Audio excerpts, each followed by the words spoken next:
Hi friends, welcome back to Simhaversity. Union బడ్జెట్కి సంబంధించిన top 75 best MCQs మనం సిరీస్లో భాగంగా ఇది థర్డ్ వీడియో అనమాట. Already first video and second video కూడా ఫినిష్ చేయడం జరిగింది. అంటే ఫస్ట్ నుంచి 50 క్వశ్చన్స్ అయితే కవర్ చేయడం జరిగింది గత 2 వీడియోస్లో. చూడని వాళ్ళు అయితే డెఫినెట్గా డిస్క్రిప్షన్లో లింక్స్ ఇస్తాను, డెఫినెట్గా వీడియోస్ అయితే వెళ్ళి చూడండి. ఈ వీడియో చాలా బెస్ట్ వీడియో అనుకోవచ్చు. ఎందుకంటే ఈ వీడియోలో ఎలాంటి క్వశ్చన్స్ ఉన్నాయంటే చాలా యూనిక్ డిఫరెంట్ క్వశ్చన్స్ ఉన్నాయి. ఇప్పటివరకు ఆల్మోస్ట్ ఎక్కడ కవర్ చేయని క్వశ్చన్స్ ఇవి. నేను అనుకుంటున్నాను రాబోయే ఎగ్జామ్స్లో 100% 2 to 3 క్వశ్చన్స్ అయితే మనకి కంపల్సరీగా వచ్చే ఛాన్సెస్ అయితే ఉంటాయి. ఓకే, టైం వేస్ట్ చేయకుండా వీడియోని అయితే చివరి వరకు చూడండి. మీకు 100% నచ్చుతుందనే నమ్మకంతో ఉన్నాను. ఇప్పటివరకు సబ్స్క్రైబ్ చేసుకునే వాళ్ళైతే డెఫినెట్గా ఈ యొక్క ఛానల్ని సబ్స్క్రైబ్ చేసుకొని వీడియో కనుక నచ్చితే డెఫినెట్గా లైక్ చేసి మీ ఫ్రెండ్స్కి షేర్ చేయగలరని కోరుకుంటున్నాను. Without wasting time let's get in to the questions. ఇక్కడ ఫస్ట్ క్వశ్చన్ వచ్చేసి చూస్తే మనం, who presented the shortest union budget speech in India? భారతదేశంలో అతి చిన్న కేంద్ర బడ్జెట్ ప్రసంగాన్ని ఎవరు సమర్పించారు? అంటే చాలా తక్కువ టైంలో ఈ యొక్క బడ్జెట్ని ఎవరు సమర్పించారనేది ఇంపార్టెంట్ క్వశ్చన్ అనమాట ఇది. సో యూనిక్ క్వశ్చన్స్ అని చెప్పాను కదా, నాకు అనిపించింది ఇది ఒక డిఫరెంట్ యూనిక్ క్వశ్చన్ అని. నిర్మలా సీతారామన్ గారు, అరుణ్ జైట్లీ గారు and Hirubhai Muljibhai Patel, Morarji Desai. Correct option చెప్పండి మీరు. కరెక్ట్ ఆన్సర్ వచ్చేసి మనకి నిర్మలా సీతారామన్ అనుకుంటారు చాలామంది. నిర్మలా సీతారామన్ గారు ఎప్పుడైతే తను ఫైనాన్స్ మినిస్టర్గా ఎలక్ట్ అయ్యారో అప్పటి నుంచి తన యొక్క హిస్టరీలో ఈ సంవత్సరం అనేది చాలా తక్కువ టైంలో ఈ యొక్క బడ్జెట్ ప్రసంగాన్ని ఫినిష్ చేయడం జరిగింది. బట్ ఓవరాల్గా చూస్తే కనుక మనకి హీరూభాయ్ ముల్జీభాయ్ పటేల్ అనే పర్సన్ మనకి ఈ యొక్క అతి చిన్న కేంద్ర బడ్జెట్ ప్రసంగాన్ని అయితే సమర్పించడం జరిగింది. Which year marked the abolition of wealth tax in the union budget అనమాట. కేంద్ర బడ్జెట్లో సంపద పన్ను రద్దు చేసిన సంవత్సరం ఏది? ఇది చాలా ఇంపార్టెంట్ క్వశ్చన్. అంటే నేనైతే 100% ఎక్స్పెక్ట్ చేస్తున్నాను రాబోయే ఎగ్జామ్స్లో. ఇక్కడ ఆప్షన్స్ చూస్తే కనుక 2014, 15, 16 అండ్ 17. కరెక్ట్ ఆప్షన్ వచ్చేసి మనకి 2015.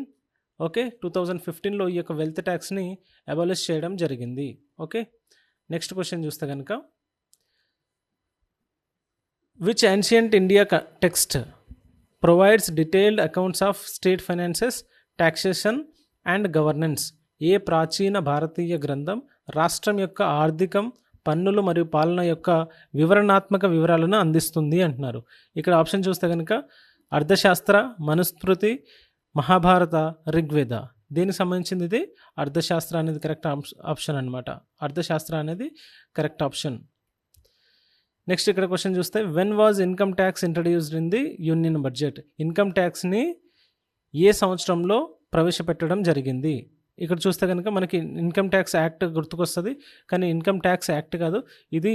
1856, 1860, 1857, 1861. కరెక్ట్ ఆప్షన్ వచ్చేసి మనకి 1860 అనేది కరెక్ట్ ఆప్షన్. 1860లో మనకి ఇన్కమ్ ట్యాక్స్ అనేది ఇంట్రడ్యూస్ చేయడం జరిగింది. ఆ తర్వాత చూస్తే కనుక, who was responsible for overseeing tax collection in the Mauryan ampere? Mauryan సామ్రాజ్యంలో పన్ను వసూలును పర్యవేక్షించే బాధ్యత ఎవరికి ఉండేది? ఇక్కడ ఆప్షన్ చూస్తే కనుక సమహర్త, అమాత్య, ప్రదేష్ట అండ్ సేనాపతి. కరెక్ట్ ఆప్షన్ వచ్చేసి మీరు ట్రై చేయండి డెఫినెట్గా. అండ్ ఆన్సర్ వచ్చేసి ఇక్కడ సమహర్త అనేది కరెక్ట్ ఆన్సర్. సమహర్త అనే పర్సన్ మనకి ఈ పన్ను వసూలు పర్యవేక్షించే బాధ్యతగా తీసుకునేవాళ్ళు.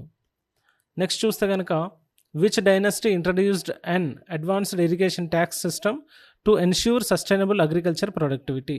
స్థిరమైన వ్యవసాయ ఉత్పాదకతను నిర్ధారించడానికి ఏ రాజ్యవంశం అధునాతన నీటిపారుదల పన్ను విధానాన్ని ప్రవేశపెట్టింది? చూస్తే కనుక ఇక్కడ options Gupta dynasty, Chola dynasty, Maurya dynasty, Satavahana dynasty. ఏ డైనస్టీలో ప్రవేశపెట్టడం జరిగింది? మనకి ఇక్కడ కరెక్ట్ ఆన్సర్ వచ్చేసి చోళ డైనస్టీ అనమాట. చోళ డైనస్టీ. నెక్స్ట్ క్వశ్చన్ చూస్తే కనుక, which of the following budget is India's first paperless budget? First paperless బడ్జెట్ని ఏ ఇయర్లో ప్రవేశపెట్టడం జరిగింది? ఇక్కడ ఆప్షన్ చూస్తే కనుక 2020, 2021, 1920, 21, 22, 1819 అనమాట. ఏది కరెక్ట్ ఆన్సర్? ఇక్కడ కోవిడ్ సంబంధించిన ఇయర్లో మనకు ఈ బడ్జెట్ అనేది పేపర్లెస్ బడ్జెట్గా మనకి ప్రవేశపెట్టడం జరిగింది. ఆ ఇయర్ ఏంటంటే 2021, 22. ఓకే, ఇది కరెక్ట్ ఆన్సర్. తర్వాత చూస్తే కనుక, in which year timing of union budget announcement was changed from 5 PM to 11 AM. ఏ సంవత్సరంలో కేంద్ర బడ్జెట్ ప్రకటన సమయం సాయంత్రం 5 గంటల నుండి ఉదయం 11 గంటలకు మార్చబడింది అంటున్నారు. 1998, 1999, 2000 అండ్ 2001. కరెక్ట్ ఆన్సర్ ఏంటి చెప్పండి. ఇక్కడ కరెక్ట్ ఆన్సర్ వచ్చేసి 1999. 1999 సమయంలో ఆ ఇయర్లో సాయంత్రం 5 గంటలకు రెగ్యులర్గా బడ్జెట్ ఉంటే మనం దాన్ని మార్నింగ్ 11 AMకి అయితే మనం దీన్ని ప్రవేశపెట్టడానికి మార్చబడింది అనమాట. ఆ తర్వాత చూస్తే కనుక next question, which of the following is an example of direct tax. Direct tax సంబంధించిన ఎగ్జాంపుల్ ఏంటి అంటున్నారు. కింది వాటిలో భారతదేశంలో ప్రత్యక్ష పన్నుకు ఉదాహరణ ఏది అంటున్నారు. ఇక్కడ ఆప్షన్ చూస్తే entertainment tax, wealth tax, sales tax, GST. ఏది కరెక్ట్ ఆప్షన్? వెల్త్ ట్యాక్స్ అనేది డైరెక్ట్ యొక్క మనకి డైరెక్ట్ ట్యాక్స్ అనమాట. ఓకే, మీకు తెలుసు కదా డైరెక్ట్ ఇండైరెక్ట్ ట్యాక్సెస్ సంబంధించింది. వెల్త్ ట్యాక్స్ అనేది డైరెక్ట్ ట్యాక్స్ కింద అండర్లోకి వస్తుంది. ఆ తర్వాత చూస్తే కనుక when was income tax introduced in the union budget. కేంద్ర బడ్జెట్లో ఆదాయపు పన్నును ఏ సంవత్సరంలో ప్రవేశపెట్టారు. ఈ క్వశ్చన్ రిపీట్ అయింది. ఇది మనకి 1860 అనేది ఆల్రెడీ చూడడం జరిగింది. ఓకే, తర్వాత చూస్తే కనుక ఫైనాన్స్ మినిస్టర్ నిర్మలా సీతారామన్ గారు బ్రోక్ ఫార్మర్ మన PM Morarji Desai's record on July 23rd when she unveiled her dash consecutive budget for the financial year. ఇక్కడ ఆప్షన్ చూస్తే కనుక మనకి 7th budget and 8th time వరుస బడ్జెట్లో and 6th, 5th. Correct option వచ్చేసి మనకి ఇక్కడ 7th అనేది కరెక్ట్. అంటే 7th టైం వరుసగా తన యొక్క బడ్జెట్ని ప్రవేశపెట్టడం జరిగిందనమాట. నెక్స్ట్ చూస్తే కనుక who was responsible for introducing GST in India and when it implemented. భారతదేశంలో GSTని ప్రవేశపెట్టడానికి మరియు అది ఎప్పుడు అమల్లోకి రావడానికి ఎవరు ప్రధాన బాధ్యత వహించారు అని ఇక్కడ క్వశ్చన్. ఆప్షన్ చూస్తే ఇక్కడ నిర్మలా సీతారామన్ గారు 2017, అరుణ్ జైట్లీ 2017, నిర్మలా సీతారామన్ గారు 2016, అరుణ్ జైట్లీ 2016. ఏ ఇయర్ అనేది కరెక్ట్ ఆప్షన్? ఇక్కడ 2017 అనేది మనందరికీ తెలుసు. GST అనేది 2017లో వచ్చింది. ఇక్కడ నిర్మలా సీతారామన్ గారు కాదు. నిర్మలా సీతారామన్ గారు మనకి ఎప్పుడు వచ్చారు? 2014లోనే వచ్చారు. కానీ మనకి ఫైనాన్స్ మినిస్టర్ అప్పుడు ఎవరు ఉండేది? అరుణ్ జైట్లీ గారు ఉండేది. ఇక 2017లో అరుణ్ జైట్లీ గారు మనకి ఈ యొక్క GSTని ఇంట్రడ్యూస్ చేయడం జరిగింది. ఆ తర్వాత చూస్తే కనుక in which year was the railway budget separated from the general budget during the British ఎరా. ఇక్కడ చూస్తే బ్రిటిష్ హయాంలో ఏ సంవత్సరంలో రైల్వే బడ్జెట్ను సాధారణ బడ్జెట్ నుండి వేరు చేశారు. సాధారణ బడ్జెట్ ఇంతకుముందు రైల్వే బడ్జెట్ సాధారణ బడ్జెట్ ఒకే దగ్గర ఉండేది. అది ఏ సంవత్సరంలో వేరు చేయడం జరిగింది అనేది క్వశ్చన్. ఆప్షన్ చూస్తే 1923, 24, 21 అండ్ 20. కరెక్ట్ ఆప్షన్ ఏంటి? మనకి 1924లో మనకి అక్వర్త్ కమిషన్ ప్రకారంగా మనకి ఇది జనరల్ బడ్జెట్ నుంచి రైల్వే బడ్జెట్ని సెపరేట్గా చూపించడం జరుగుతూ ఉంది. In which year was the railway budget merged with general budget. ఇక్కడ చూస్తే మనకి ఇక్కడ ఇంతకుముందు క్వశ్చన్ ఏంటి? ఏ ఇయర్లో సెపరేట్ చేశారంటున్నారు?